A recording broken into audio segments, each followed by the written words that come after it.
Stakeholder. In gambling, an independent party with whom each of those who make a wager deposits the money or counters wager.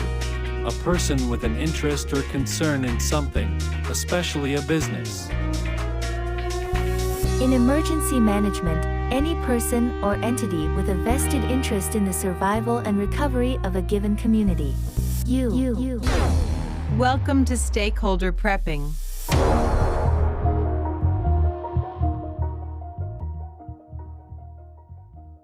Welcome back to Stakeholder Prepping, where you, yes, you, are the stakeholder in your own survival. We are your hosts. My name is Chris.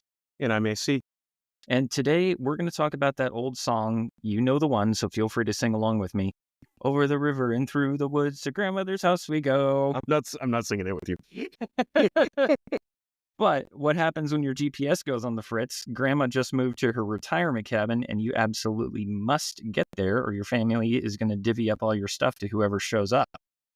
Yeah, it's funny because you're making it like a lot less dark than I was going to make it. But yeah, sure. Let's go with that one. We're going to be talking about land navigation today. We are going to start with a little science lesson about GPS and why it's so magical, but we're also going to talk about how vulnerable it is and how it's not just about simple navigation. And then we're going to go over a few tips and tricks to master your map reading on a physical map. Holy crap, they actually exist still. And land-based navigation. That's awesome. I can't wait. So the GPS stuff, I actually really like just the science behind things, especially things that we completely take for granted in our daily lives. I just really like the science behind that stuff because oftentimes you dig into the science behind something that you just completely take for granted. You go, holy shit, that is very antiquated and it's very fragile and it sounds like it could fail at any moment. And GPS is no different than that. So I want to kind of talk a little bit about the science behind it. So let's just start with GPS and what it actually is. And in my world, I deal a lot with electronic navigation. This is kind of my world. So the Global Positioning System is a network of about 31 satellites. I want to say there's 32 maybe, and they try to keep 31 operational at all times. But these were originally launched specifically for the U.S. military in the 1970s. And they were made available for civilian use sometime in the 1980s. So GPS is simply our version of GNSS, which is a global navigation satellite system. And this one, ours, GPS, is owned by the Department of Defense.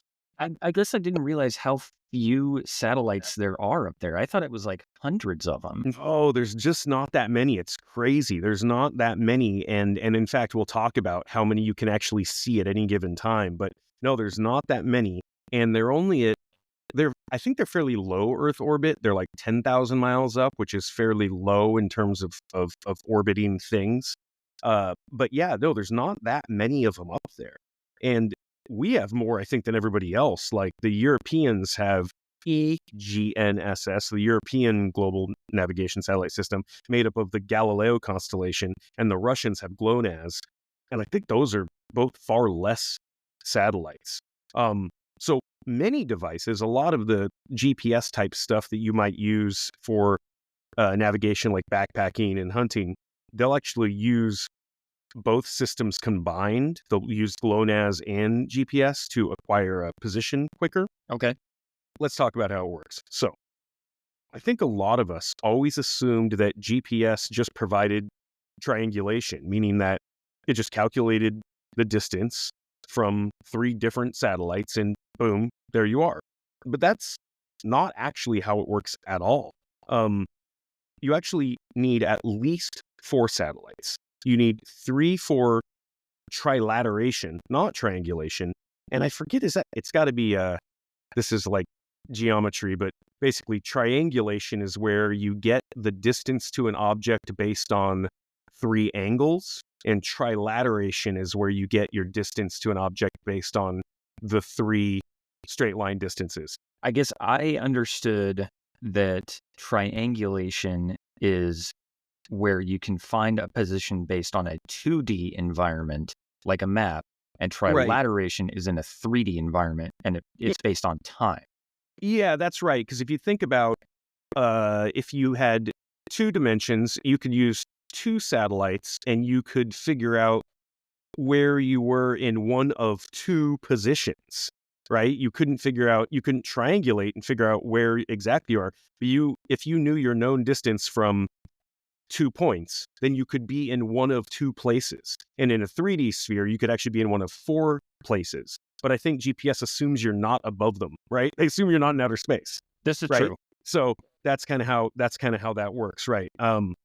But it's not just that trilateration or triangulation. There's a fourth satellite needed at all times, and that provides time. And time is the big one. This is the thing that actually makes the world end if we lose it. And I'll explain that in a minute, but this is very important. So how do we get our position with GPS? You pull out your phone. What does it do? Well, three satellites, at least three, broadcast their position to your GPS receiver, which could be your phone. It could be your little Garmin e-Trex. It could be the nav in your car. And that receiver picks it up. But then you need a fourth satellite that provides time to tell the other satellites when that signal left them and tell your receiver at what time that signal left. And this is crazy important because that clock that it provides, the time it provides, is within about 40 nanoseconds or 40 billionths of a second. So for anybody keeping track at home, that is a zero, a decimal, 7 fucking zeros, and then the number 40. That's so small. It's 40 nanoseconds. It is 40 billionths of a second. Now, why does it need to be so fast or so accurate? Because radio signals travel at the speed of light, and light travels at about a foot per nanosecond. So in that 40 nanoseconds, that signal is traveling 12 meters, which gives us about a 7-meter accuracy if you have three satellites. If you 3 plus time, so 4 satellites. Because you think about it, if all three of those satellites are accurate to 12 meters, there is some amount of math you can do to figure out how you get more accurate. So using WAAS, which is the Wide Area Augmentation System that uses satellites and some land-based radios, or using a bunch of other satellites, you can get accurate to within a few feet. I'm sure you've seen on your cell phone where, you look at your GPS and it goes, man, it doesn't just know I'm in my house. It knows I'm in my living room, right? Because you're picking up more than just 3 satellites or 4 satellites. You could actually at any given time, out of those 31 or 32 satellites, in a perfect world, you could actually see 12 at a time based on the way the constellation is set up at that time, based on where you are geographically, based on, how many buildings you have around you blocking signal. You could actually see 12 at a time. So you can get crazy accurate. And that's how GPS knows exactly where you are, not within 7 meters, but within a couple of feet. And that's another incredibly, I guess, fascinating thing about GPS is the power that those satellites have. It's only putting out about the same amount of energy as a 60-watt light bulb in your house. They are so low power. And that brings me into what we're about to talk about now, is it operates on a couple of different frequencies. There's, I think, an L1, L2, and L5, but they're all between maybe 1100 megahertz and 1500 megahertz, but they are low power. And so jamming them is remarkably easy. If you just bombard an area with noise, just static on those frequencies, it's so easy to jam GPS because, like you said, it's the equivalent of a 60-watt light bulb shining down from space. So all you have to do is shine a 100-watt light bulb on that same frequency.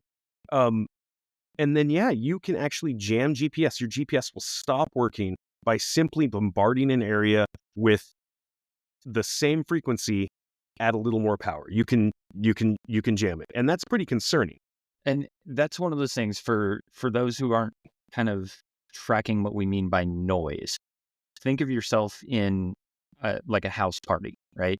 As you're one of the first people to show up, you're having a conversation with your friend, and then as more and more and more people show up, the general noise level of that house party increases. So in order to hear your friend and communicate correctly, you either both have to speak louder or you lose the conversation. And that's because of that general noise level. Everyone is trying to hear their own conversation. So that's what we mean by noise. That's actually really good. That's a really good analogy that, yeah, when you and I are talking here, Chris, that's like a good, clear signal, and I can talk to you and you can talk to me.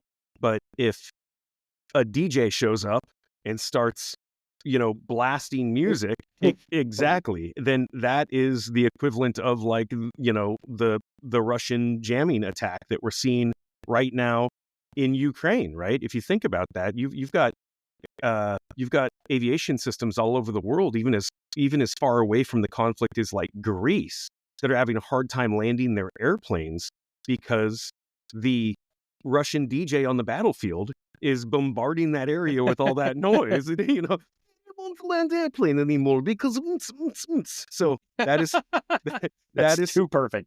that is happening, and that's a great analogy. So jamming the GPS is actually like really, really easy. Now, what's even more concerning is GPS spoofing, where a bad actor can simply broadcast a fake GPS signal on that same frequency and easily send things off course. But what if this fragile technology from the 1970s is taken down altogether? We're not just talking about your Uber app not working. We're not just talking about your Google Maps not working. We're not even just talking about airplanes being thrown off course and potentially killing everybody on board. It gets much, much worse than that. Wonderful. So, yeah, no, this is terrifying. It's terrifying when I really think about it, especially me looking under the hood a little bit at GPS and knowing what I know. And I'll give you an example. A glitch of just 100,000 of a second can cause legit problems like bank payments, stock markets, power grids, digital television, cloud computing. They all depend on every one of these different locations agreeing on the exact time at more than 100,000ths of a second accuracy. Cryptocurrency is going to do the same thing. Cryptocurrency, a perfect anything. Well, you think about that, these 2 points need to agree exactly what time it is down to seven zeros past the decimal in order for you to get your money, or the money will exist in 2 places at once. And we know the banks aren't going to allow that. So they just stop working. And in fact, all infrastructure sectors deemed critical by the Department of Homeland Security, like cell phone networks, financial markets, the power grid, emergency services, they all rely on this exact time for basic operation. So in critical infrastructure, an error of a few microseconds can cause cascading failures that throw off an entire network. Is that terrifying? It really is, because When you think about the accuracy that we need in order just to live our daily lives, we need 40 billionths of a second accurate time from these 31 satellites spinning around the planet from the 1970s. And if we don't get it, things stop. Cell phones stop. Money stops. The power grid stops. So we talked about this. Yeah, talk about all your eggs in one basket, Right? really. And we talked about this a little bit in episode 3, where, I truly believe that the next 9/11, I'm not trying to be a conspiracy theorist or anything. I'm just saying I really believe that the next big one is going to be some kind of cyber attack on that critical infrastructure. And it doesn't just have to be the spoofing or the jamming. It could literally be a physical attack on satellites, which we have seen recently. It could be a hacking attack on satellites. And it seems very easy that it could happen because it's just such a fragile network. So that's why today we want to talk about basic land navigation and how to get around if GPS isn't available. And this is something Chris kind of did a lot of in his Army career. And there are some good, very pragmatic, easy tips and tricks that you can do now to avoid being lost later, right? Yes. And land navigation is actually something that I excelled at when I was in the Army. Now, yes, the Army and other armed forces do use GPS for most navigation at a broad scale nowadays, but they still teach the old school method for finding your way using a map and compass. And that's where you have land navigation courses, night navigation courses, and then combat navigation courses. And I just, it worked in my brain. I was really good at it. I never got lost. I was one of the cadre for training and all sorts of things. So this is one, and AC, I'm gonna throw this out there. Okay. I think so that we have a companion to go with this on our website, stakeholderprepping.com. Obviously, we're going to have all of the links that we mention and the discount codes. You can always scroll all the way to the bottom. We do have several discount codes that we've got going on right now. Mhm. But I think we're going to have to include a video of me going through this entire series of steps. And I think now we might be big enough to actually warrant having a YouTube channel for kind of these how-tos and how you can practice. So Yeah. I think we're going to have to do that. So yeah, we'll get a video kind of explaining all of this. But if you want to follow along in the field manual that I'm going to reference while we go through this, you can find it absolutely free online. You just have to Google FM Fox Mike 3-25.26 and download the Army Land Navigation Field Manual as a PDF. So if you want to pause this episode while you do that, now is the time. Yeah, if you're driving, don't do that. Yeah, probably not a good thing. Just rewind the episode. You just do this later if you want to, or just listen to Chris talk for a while. You'll pick up a lot of stuff. But but yeah, and so I think we can post a link to the field manual. Anybody that actually wants to learn a little bit more about land navigation. And yeah, we don't want this to be insanely technical courses. We don't want you to feel like you're going back to school with this stuff. But I think we want to provide all of the information available. And then you can decide whether or not you want to latch on to some of this. But I think we're going to make it pretty entertaining. And whether or not you're following along in the field manual, I think there are some things you're going to learn here that you probably just didn't know about land-based navigation, right, Chris? Yeah, for sure. And this is what we're going for. This is that timeless, actionable intelligence that you can actually use and implement on your daily routine or as part of your bug out plan. Mm-hmm. So now that you've got your field manual in front of you, following along, let's get into it. So there are 4 basic components of any land navigation kit, but you can kind of get away with 2. If you're really, really in a pinch, you can get away with just a map, right? Mm-hmm. But these items are going to be a compass, a scale, also known as a protractor, a writing utensil, and your map. You can't do anything without the map. So you might be able to get away with not having the protractor and the pencil, but the compass and the map are going to be your lifelines. And in an absolute worst case scenario, you can use a method called dead reckoning to use the map only, and we'll go into that a little bit. But let's start with the critical piece, the map. Now, the military uses a system of maps called MGRS, or the Military Grid Reference System. It's different than arc seconds, and it's different than degree minutes seconds decimals.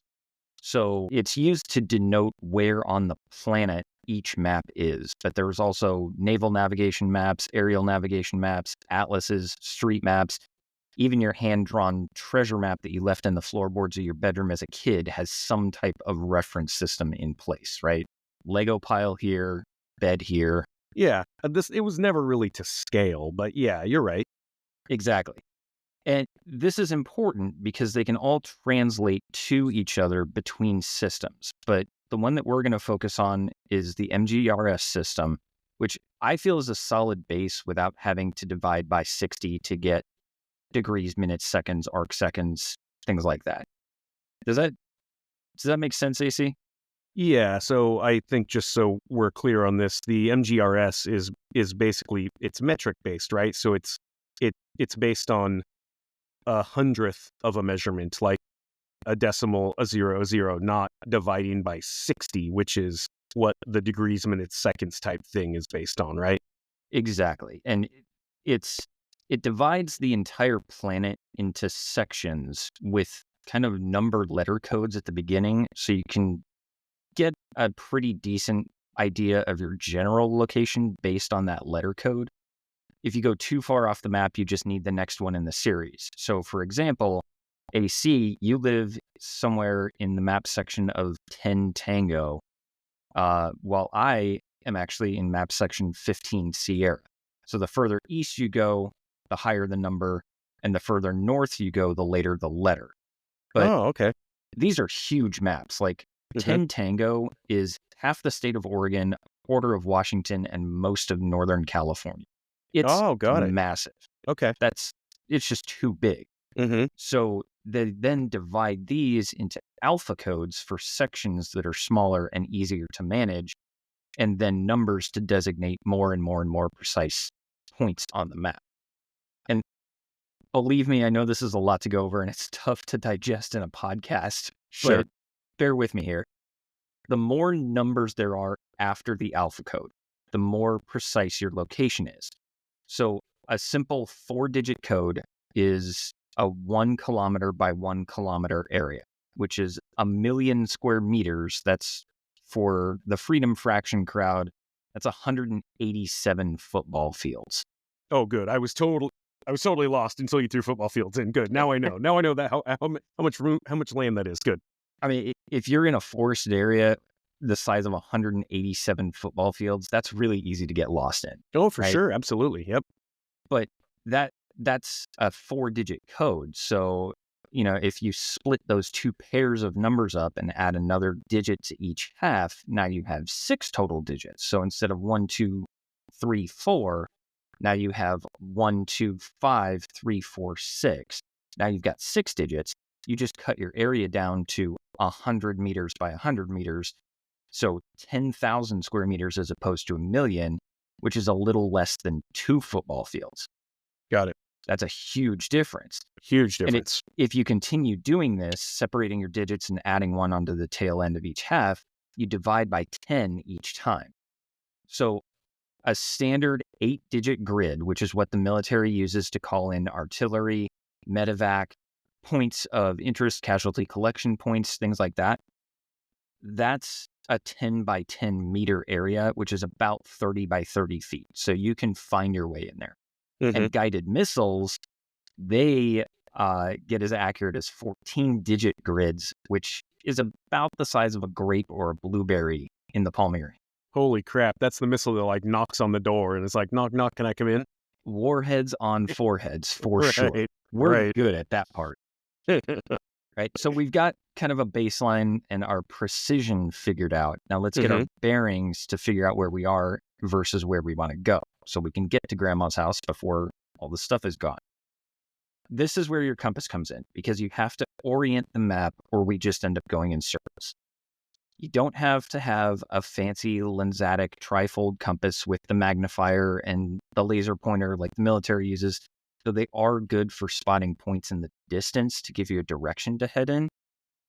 Shomertech actually makes a very, very cool floating compass that all you do is drop it in water and it will orient itself to magnetic north. I saw that. It's literally, and it's actually broken up into not just primary directions, but it's actually got like degrees built around the little ring, right? Yes, it does. And it's not as accurate as one of these lensatic compasses, but it will save your life. And it's only about the size of a button. And you can get 10% off. If you go to Shomertech right now, when this episode releases, you only have a few days left to use it. But if you use code PC24, all caps, at checkout, you get 10% off your order through Shomertech. This is one of those things, if it's not in your preps, you might want to consider it, especially with a 10% off code. Yeah, sure. Just a little tiny. I mean, that's a compass you don't even know that it's on your person. And when you need it, like you said, all you have to do is drop it in water. Like you could even say, cut a bottled water or a water bottle in half, right? And just drop it right there. And you could have an accurate compass and orient yourself on a map pretty easily with almost no other equipment. That's one of those things where if you're at that point, yes, you are going to appreciate having a life-saving device like that. But like a lensatic compass, I don't think they're very expensive. I don't know enough about compasses to know how much you have to pay to get one that's insanely accurate or is unaffected by other metal objects around or whatever it is. But I don't think they're all that much money, are they? They're not terrible. The lensatic compass that I have on my inch bag, I think it costs around $60. Okay. But they can go, you can get the $100 version, the $150. I've seen super fancy compasses that for that kind of price, $250 lensatic compass, it should probably just have a GPS in it Right, to let exactly. you know where you're going. For that kind of money, yeah, just get the $100 GPS, right?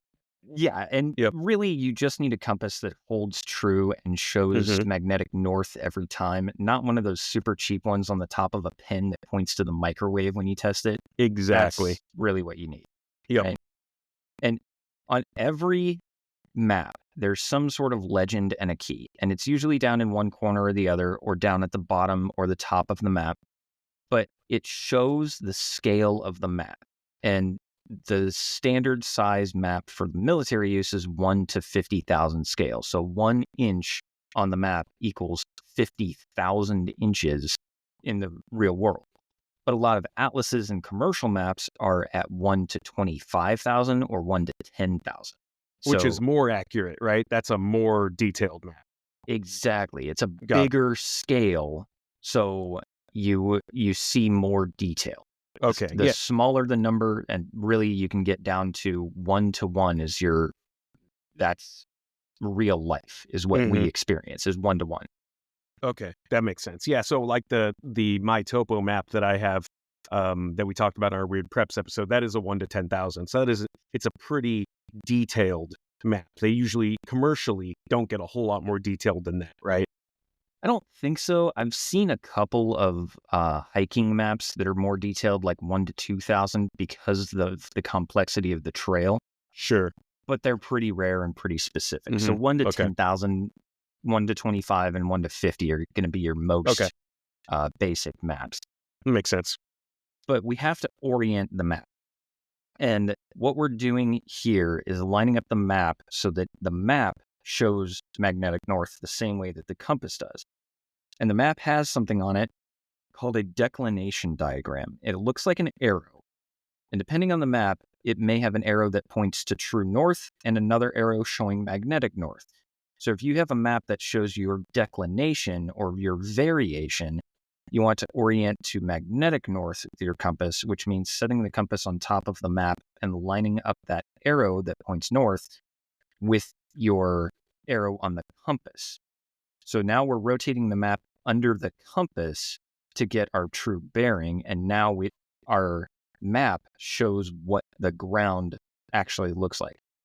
If your map does not have that magnetic declination indicator, then you would just line up with north on the map with north on the compass. So You're let me not going to be too far off. yeah, so let me try to regurgitate that like a stupid person. So if I'm looking at my map, there's a little thing that looks like Pac-Man's mouth.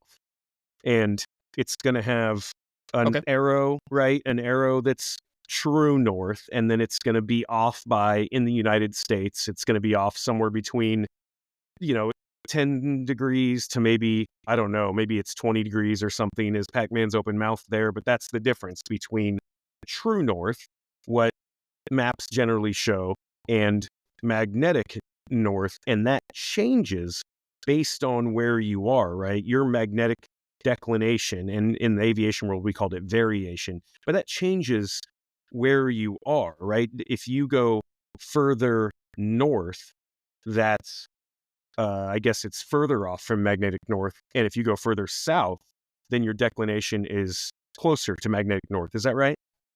It is. And that's where magnetic north and the North Pole, where Santa's workshop is and all of that. Yep. The North Pole is true north. That's the top center of the planet. Yep. Magnetic north is somewhere along the Alaska-Canadian border. And it does move because molten metal spinning at the core of the planet, that's what gives us our magnetic field and our magnetic north and south poles. But I mean, it's like a top. So it does spin, it does kind of orbit around itself. It's not always 100% consistent. If you were in Oregon, where you are, your declination might be 6 degrees. And if you traveled to Maine, your declination at the same latitude on the planet, the same height above the equator on the planet, but that much further east, it might shift to 20 degrees or 21. So that's where magnetic north and true north, they do differ. And so that's probably something to know now, right? Is figure out just where you live. And it's not like it changes based on a couple of miles. It's a big swath. It changes maybe by your state, but that's probably something that you could figure out right now. I know I went to the NOAA website. I think I Googled, like, what is my compass declination NOAA? And it takes you to a very cool site on NOAA where you put in your lat long. If you don't know, you can just put in your address or your zip code, and it spits out what your magnetic declination is in your area. And like I said, it's not going to change a lot. If you're in Northern California, it might only change a degree by the time you get to Central California or something like that. So just in your area, knowing what your magnetic declination is, mine's about 14 degrees where I am, and it changes 6 degrees west every year, which is kind of cool. But just knowing what your magnetic declination is now, then anytime you have to look at a map, you can automatically know, oh, okay, well, I should orient myself 14 degrees east using my compass to get the difference between true north and magnetic north. Is that right? You are 100% on point. Okay. So the key to that is you're orienting the map to the compass, not the other way around. So you want to spin the map underneath the compass until it lines up, because if you just spin the compass, it's always going to point that needle at north. You can be facing south and the needle is going the complete opposite direction. Okay, that makes sense. Right? Once you have your map oriented, now we can start to look around for landmarks and coordinate what we see on the ground to what is reflected on the map. And military maps are a lot easier, in my opinion, for this, because they do show topographic, or what are called bathymetric lines, so you can more easily identify peaks and valleys. But not all maps will do this. So you may have to look at the legend to identify a particular kind of landmark. It could be a small triangle to show the top of a hill or a mountain. It may have street names or highways marked, like on an atlas.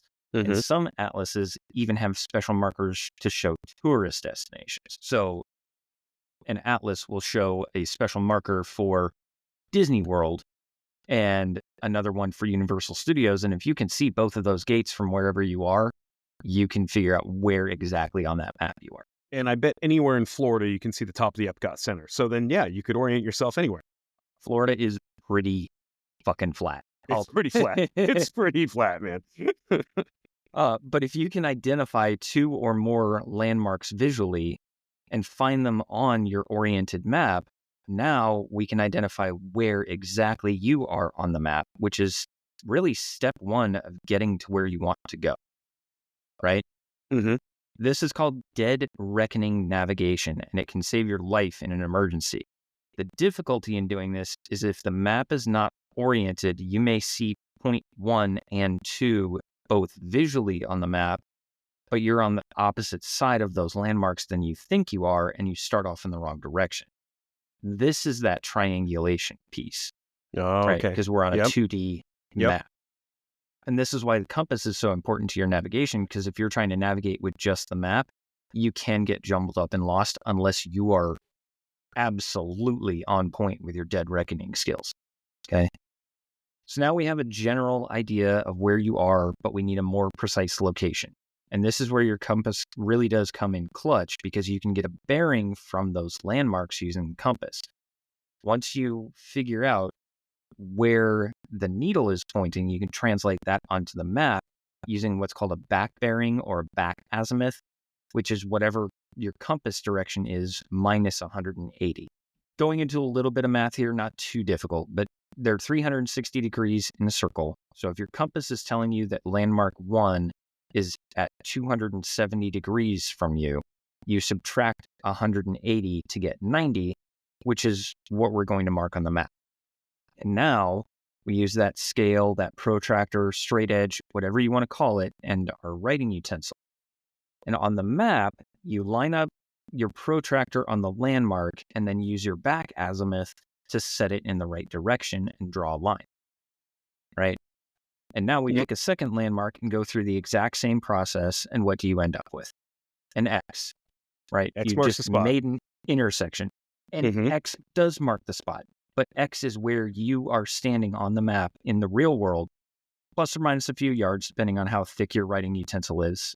Pencils, mechanical pencils are going to be a lot better for this than grease pencils. I will admit that.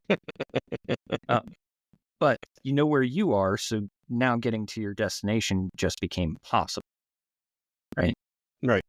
From this point, you can plan a route. So you find your way and survive without getting yourself into terrible trouble.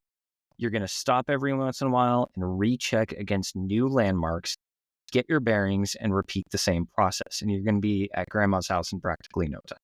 So let me recap here. And I've done this before. This actually isn't terribly hard. So you take your compass and you put it in the palm of your hand, make sure it's free floating, and you extend your arm as much as possible because you want to get the most accurate reading. And we know, just like from our iron sights on a firearm or a rifle, the further apart those two things are, the more accurate that sight is going to be, right? So I extend that sight all the way up.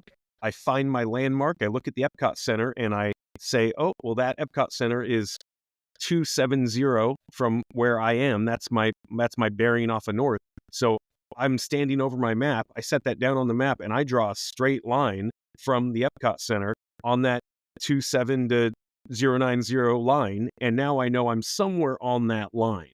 And then all I have to do is find another landmark that's on my map that I can see, like the gates to Universal Studios. And I do the exact same thing. I pivot my body. I stretch my arm out. I say, oh, well, that is at 360 from me. So I set the compass down on the map and I draw a straight line using a ruler from that 360 all the way down to 180. And I've just made an X and I know exactly where I am at that point, right? You got it. It's that easy. Okay. I like it. So, and then every time you're checking against new landmarks, you just make another X. And now you can actually plot your own little trail. Exactly. That's grandma's breadcrumb trail. There's the breadcrumb. So I like it. Okay. there is one other really important thing about this, and that it can be very, very easily overlooked. This is called your pace count. And what I mean by pace count is the number of steps it takes you to go a certain distance. Personally, I am fairly tall. My pace count is 31 to go 100 meters. So I count every time my left foot hits the ground. And you can find out your pace count by going to your local high school or college or running track or whatever and find the football field. If you start at one end zone and walk all the way to the back of the opposite end zone. So starting on the goal line and you go all the way to the back of the far end zone, that's right at 110 yards, which is only a couple feet more than 100 meters. And believe it or not, this is something the Army has every soldier do every time that you do a land nav course to reconfirm your count, because your bodies change, step size can change based on age, load, weather. Are you carrying a pack? How is the terrain? Things like that. And other conditions can all impact your pace count. So this is just your normal gait. So I just go and I walk from one end of the end zone to the other at my normal gait, my normal walking pace. And then I just count how many steps I take or how many steps my dominant foot takes. And that's my pace per 100 meters. Yep. And I count every time my left foot hits the ground. That's one pace. And you can do it with counting both feet, 1, 2, 3, 4, Sure. 1, 2, 3, 4. But now you're getting into higher numbers and it's easier to lose count. It's a lot Okay. easier to count to 31 for me than it is to count to 60, Yep. Makes sense. right? Now, to help you kind of keep where you are, you can look on Amazon for something called a Ranger Pace Counter. And what it is, it's a series of beads on 550 cord, but it's split into two sections. So one section has 9 beads and the other has 4. And every time you count to your 100-meter mark, you knock one of those 9 beads down, which tells you you have gone 100 meters. Oh. And then once you finish that section, you move one of the 4 and you reset the 9. And by the time you go through all of it, you have gone 5 kilometers, which is about 3.1 miles. Wow. So So the 9 beads, those are the 100-meter, and the 4 beads are the 1,000-meter. you got it. Wow. Okay. I didn't know that. I've seen Ranger beads before. I didn't actually know what those were. And a lot of guys will have them on their compass or they'll attach them to their pack right at their Mhm. shoulder so they can Yep. just hands-free pull them down. But yeah, every time they're going through one of those beads or one of those bead sets and resetting the entire thing, that they've moved 3.1 miles. Wow. Uh, Okay. So it can be easy to lose count. Those are kind of big if you're going to navigate with a map and compass. You can also tick off, on a piece of paper Sure. or even your hand with a permanent marker. You can tick off every 100 meters that you've Yep. gone. Grease pencil. Yes, you can See? use the grease pencil. So it is That- clutch. See, it is clutch. Use the grease pencil right in your hand. It can come off when you need it. It's not going to sweat off. This is grease pencil. Yep. I'm adding a grease pencil to my kit. You can't stop me. Okay. And I trust me, I do recognize that we've gone over a lot of details here. Hopefully this is valuable information for you in any type of emergency situation. There are tools out there like the Schomer Compass, Grim Workshop, which if you use code prepping with Grim Workshop, they actually have some land navigation metal cards that can just hang out in your wallet. Those little, I think they're like a plastic coated cardboard or something. They're little survival cards, but they're really cool. They have a couple. They have like how to orient yourself on the North Star, and another one had a bunch of different map scales on it. I think you were looking at these, right? I was. There were a Yeah. whole bunch of different tools that Grim Workshop makes, and they make phenomenal tools for everyday use, as well as kind of the emergency backups. But again, use code prepping and you get 10% off Mhm. of your entire order with Grim Workshop. Between Shomertech and Grim and the next one that we're going to drop, you could survive and navigate wherever you want to across the globe. 100%. 100%. And we'll have links to everything where you can buy a solid compass, a scale, protractor on our website, stakeholderprepping.com. And then all of their discount codes as well. Maps are going to be a little bit tougher. There are so many different types of maps, Sure. manufacturers, styles. It can be tough to find what suits you. But one place that really does make it easy to find the right map for you is MyTopo. They're solidly made maps. I have never gotten one from them that has not been to scale or has a misprint on it. They come in a variety of styles and sizes to meet your needs. They come laminated. They come not laminated. What do you need?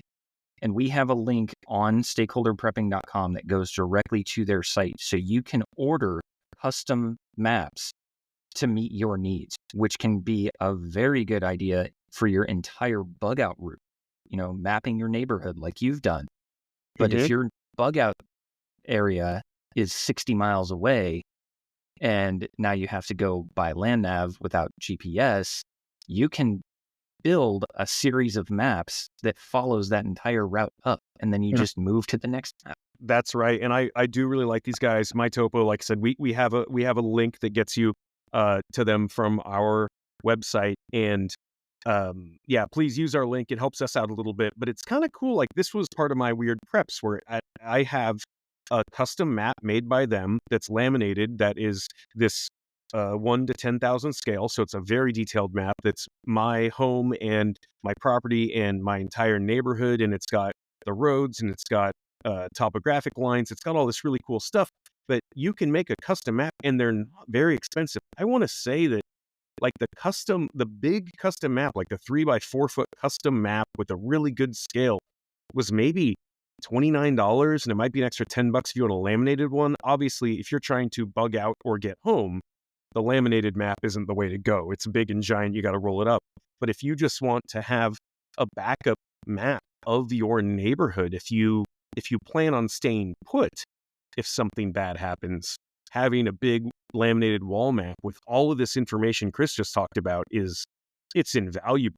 Now, if you want to have a fold up paper map that's based on your office building in the middle of town and it has your get home route on it, or it has the route to your bug out location, you can get a custom map from them by just putting in that address, tell them what scale you want, tell them what grid lines you want on, and yeah, they will build you a custom map, print it, ship it to you. It's awesome. I really stand behind these guys. I really like, and maps are just cool. They just are, but I really like having the custom map of my area centered on my home or centered on my bug out location or centered on my office or all three.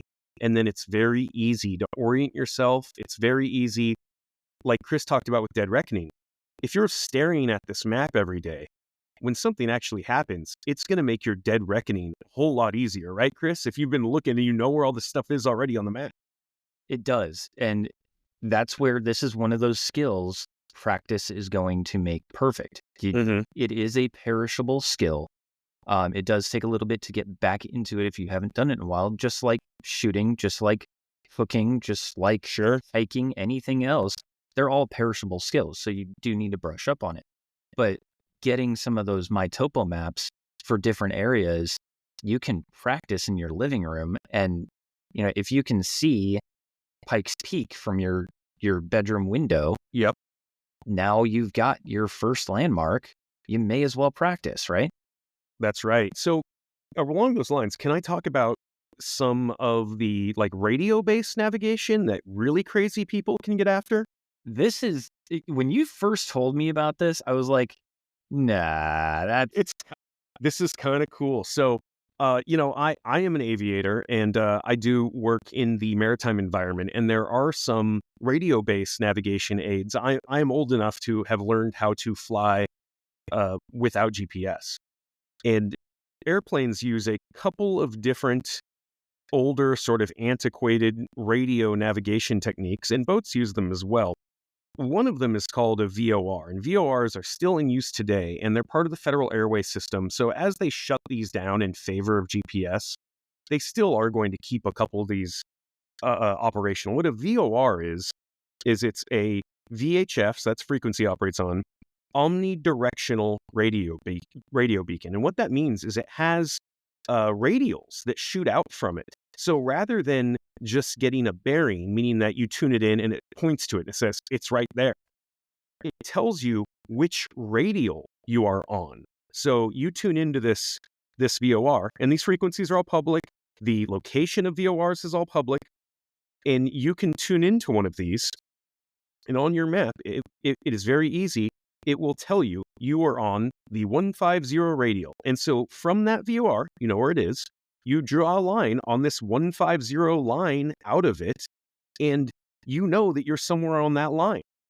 And then if you have another either, landmark like Chris talked about that you can get a bearing line off of, or another VOR, or you're standing on some kind of linear landmark like a road or a river, you know exactly where you are off these VORs. They're very easy to navigate. Now, you can go buy a radio, a VHF radio, that will give you access to these VORs. So if the GPS system goes down, I can guarantee you the federal government is going to keep the Federal Airway System operational. They kind of have to. The military uses these VORs as well. They're called Vortex in the military world. It's a tactical air navigation or something, and they provide some distance measuring equipment as well for the military. But with these radios, ICOM makes a great one. They're kind of expensive. I want to say like a brand new ICOM might be $500, and this is a radio that has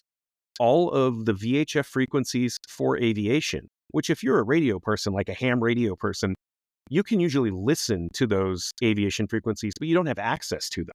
Okay. So buy I think I'm picking it up. buy one of these radios, and they call them a comm nav. They communicate and they navigate. So if you buy a comm nav, an aviation comm nav, it will not only give you access to talk on all of the aviation frequencies, which, by the way, is not legal right now, but if there's no government, it could be. No one would care. So, but it gives you access to like the emergency frequency, 121.5, what all universal emergency beacons broadcast on is 1215. You would have access to actually talk on that emergency frequency. So if you got an aviation comm nav, you would have access to talk on all the aviation frequencies, but you could also navigate using these omnidirectional radio beacons. It would tell you what radial you were on. And a lot of them actually have GPS built into the radio as well. But for this scenario, we're pretending GPS doesn't exist anymore. So getting an aviation handheld comm nav and knowing where these VOR antennas are around you, you could never, ever be lost. Now, let's take it a step further. An older thing that both in the aviation and in the maritime world we used to use that we don't use as much anymore are non-directional beacons, NDBs, and the instrument is called either an ADF, an automatic direction finder, or an RDF, a radio direction finder, depending on whether you're in an airplane or a boat. They're the same thing. What they do is they tune into an AM radio station and they just point to it. An arrow just points to the AM radio station. Now, in the aviation world, there are a bunch of these frequencies that you couldn't pick up on the AM radio in your car, but it's still based on amplitude modulation. It's still in that same frequency set. It's either higher or lower. I forget which. But when you tuned into them, all you would hear is just the station identifier in Morse code. So if you tuned into like, oh, this radio station on, 1140 kilohertz or whatever it is, it would just beep at 1140. It'd go beep, beep, beep, beep, beep, beep. And then you'd be able to look and say, oh yeah, okay. That's how you would basically guarantee that the station you tuned into was the station you wanted to listen to. And then it just points to that. I gotcha. So why am I talking about this now? Well, if you knew where the antennas were for any of the radio stations around your home, then again, you could never be lost because you could tune one of these things in. And I just looked on eBay, these old NDBs and RDFs. I saw some as cheap as $40. I saw some of them that were maybe $100. They all operate on 12-volt battery. And these old automatic direction finders, they still look at any AM radio station. And so let me ask you, Chris, if you've been driving down an interstate highway ever, have you seen these big blue road signs that say something like, tune in to 550 F or 550 AM for traffic and weather advisor? Yeah, they're big blue signs. I think in my local area, it's like 1620 or 1640 AM. Whatever it is. So if something catastrophic happened, I would say, and we've talked about this a little bit in the Waffle House Index episode, where the federal government, they take care of their own shit. They keep the infrastructure that they have to up and running because they can't help you unless they help them first, right? They put their mask on first and then they help you. Big machine takes a while to get moving, but it's got the infrastructure to make it happen. Yeah. So I would be willing to bet that in any kind of big catastrophe like a GPS down type situation or an infrastructure down situation, they're going to keep the VORs working for the Federal Airway System and the military. And they're going to keep these AM radio stations operational that they operate. Now, they would never advise to navigate off these, but you absolutely could. So think about this. These AM radio stations that are owned by the government, these traffic and weather advisory frequencies, these are the ones that are going to be operational because, one, they're owned by the government, and they're the first one that would be taken over by the emergency broadcast system. So they're going to have to keep these operational. Right? I think I see where you're headed with this. See where I'm going? So these locations of these transmitters, they are not, and I apologize, this is maybe a bit conspiracy theory-y, but this isn't that nuts. I'm not talking about chemtrails turning the frogs gay or like Stevie Wonder can see. This is like this is pretty accurate information where if something catastrophic happened, the federal government is going to maintain their infrastructure as much as they can, well before they ever maintain your infrastructure. Before your power comes back on, they're going to make sure that the emergency broadcast system works. They're going to make sure that airplanes can fly so they can get supplies to areas that need it and those kinds of things. And you can simply piggyback on top of those signals and radio direction find using those signals. So like Chris, you said what that traffic and weather advisory AM radio station is by your house.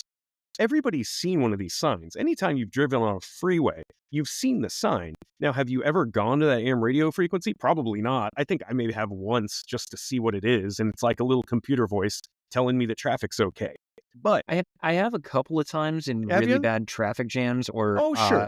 I did drive I had like a 10-hour drive through a blizzard along Oh, yeah. I-80, and they closed the highway, so I had to get off and figure out a new route. But yeah, I was listening to the weather radio, trying to Yep. figure out, like, am I in the middle of this? Is it passing? I was just entering it. So it Right. got But a lot worse. yeah, but to your point, so those weather radio stations, they're always going to get up and running because they're maintained by the government, and they would be the first stations that would be subject to some kind of emergency broadcast system. So if you right now, a little bit of planning on your part, figured out where those broadcast antennas are in your area, then with a very inexpensive RDF or ADF instrument that you can, like I said, you can buy these old ones on eBay, you could know exactly where those are and get a bearing line from them anywhere you are.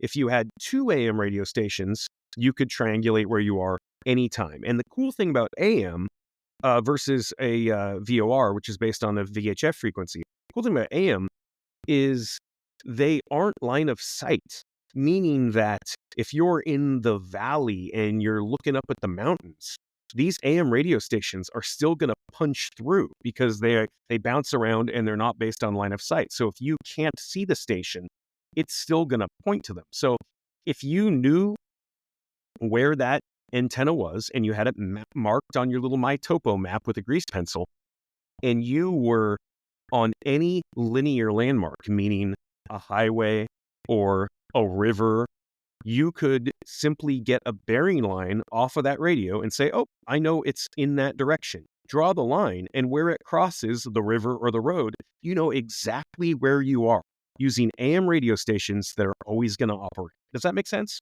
It really does, and that's kind of one of those ingenious hacks that you can do in an emergency situation. If it sounds stupid but it works, it's not stupid. That's exactly right. It does sound kind of stupid because these AM radio frequencies, the ones that they use in the maritime world and in the aviation world, those are specifically meant to navigate with, but they don't really maintain a lot of those anymore. They've largely been replaced by GPS. But there are AM radio stations around. You probably know the sports radio station or the talk radio station in your area. Those AM radio stations, it's very easy to figure out where those broadcast from. And a lot of them broadcast pretty high power. So if you had a map of your area and right now you went and figured out where those transmitters are with this very inexpensive radio direction finder in a GPS down situation, you really could never get lost. That's a very, very good point. And you're going to pick up AM radio stations a lot further away than you do FM for 2 reasons in that situation. One, FM radio stations tend to be private corporations. Your, KT 109.7, Yep. the Fox, or whatever it happens Right. to be. Kitty Cat Radio, I don't know. That's a privately held corporation, or possibly a public if you're listening to NPR. Mhm. But they don't have the same resources to keep the energy on for the government broadcast emergency weather station. That's right. And also, FM, you get a lot more clarity, a lot more range of tones. That's why it's used for radio play, for music, instead of AM. AM tends to be Yep. talk radio because amplitude modification versus frequency modification, or modulation, I should say. Modulation. FM just doesn't have the same punch to get out as far.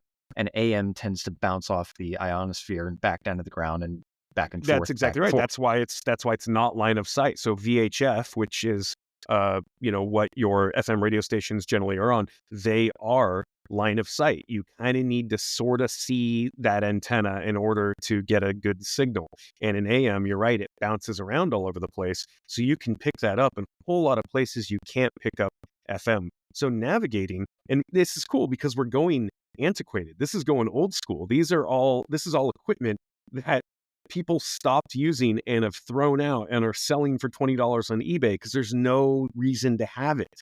But if you bought something like this now and simply knew where those radio stations were, where they broadcasted from, you could never get lost in a GPS down, grid down sort of catastrophic event. You wouldn't get lost because I guarantee you that a lot of these government-run AM radio stations are still going to be broadcasting because that's how they're going to get out all of the FEMA information. That's how they're going to use the emergency broadcast system, is on these radio stations that they already maintain.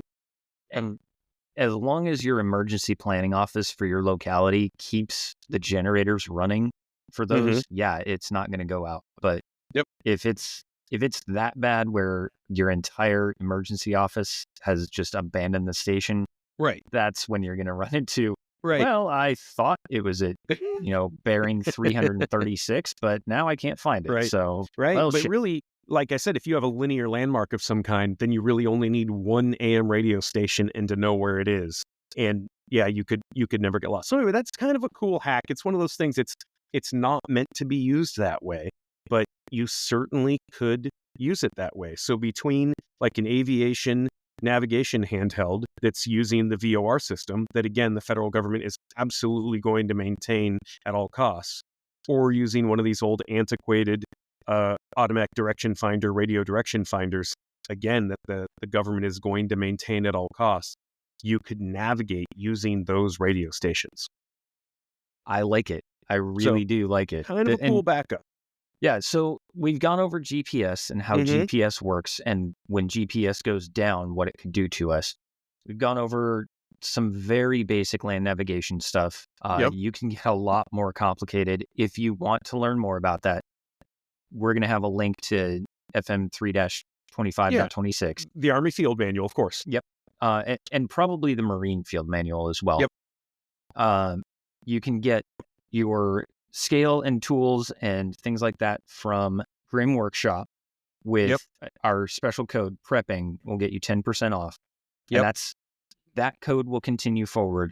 If you're looking for the survival compass about the size of a button, you're going to go to Schomer Tech and use code PC24, all caps, PC24. That's going to get you 10% off through Christmas. So that one does expire on Christmas Day. Yeah. And then we're going to have a link to My Topo so you can create custom maps. Really good last minute idea for the prepper in your family if you haven't already nailed down everything that you want to get them, or if you're looking for a birthday present or something like that. And just remember, roll the maps. Don't fold the maps. Roll the maps. Roll the maps. And keep in mind with My Topo, you don't have to get a custom map. They have tons of maps for every area and using USGS stuff, using topo lines, depending on what kind of map you want. They have all kinds of stuff. But I just like the cool custom map, and that is a really cool gift for the prepper in your life, is a custom map based on their location, based on their address. And obviously that didn't make the under $10 gift list because I want to say it's like $30 to get a custom map made. But it's a very cool thing because they are custom and they can be centered around any address you need them to be. So I just think that's really cool. I 110% agree. And this is kind of last chance. If you want tickets to Homestead for free. Yep. Yesterday. Day before yesterday? It debuted. Yeah. It was out yesterday or day before yesterday. So it's out. We still have some tickets left. So if you want to go see a brand new prepping related movie, it is, again, based on the Black Autumn series by Kirkham and Ross. fantastic book series if you have not read it. But the movie, it's promising to be fantastic. I have not seen it yet, but I am going to this week. Mhm. If you send us an email to stakeholderprepping@gmail.com, ask for the movie tickets. Yep. And we still have those limited edition handcuff keys in Oh, that's Stakeholder right. Red. So We still be do have sure to some of mention those. those. And we've got all sorts of stuff that you can have for free. Lots of cool giveaways, lots of cool discounts. We're saving you money, we're saving you time, we're doing your Christmas shopping for you. So yeah, we're helping people out. I like it. And that's where I think we're going to leave off this week. Yeah. AC, any final comments or anything that we missed land navigation wise? Are you going to No, get lost? I'm not going to get lost. I actually learned a little bit, so thank you for that, Chris. No, I do like what I learned. I do want to go pick up a couple more maps now. I think I want to pick them up in that in the military grid scale. It might be kind of easier for me now thinking about it. But no, that's it for me. I think I'm going to have to go to my topo. I'm just going to use the link that we've got on stakeholderprepping.com and grab a couple of custom maps all the way. I think I'm going to build a new set of maps to Bug Out Site. Oh, sure. Yep. That's going to be a weekend project. So I think that's going to do it, though. So be sure to tune in next week. We've got another list episode that we're hitting next week. Going to be a little bit of a surprise, so we're not going to give that one away. But I hope you have a fantastic holiday season. If you are listening and it has not happened yet, stay safe, and we will see you in the new year. We're going to be here. We hope you are. But remember, as always, you are your own stakeholder.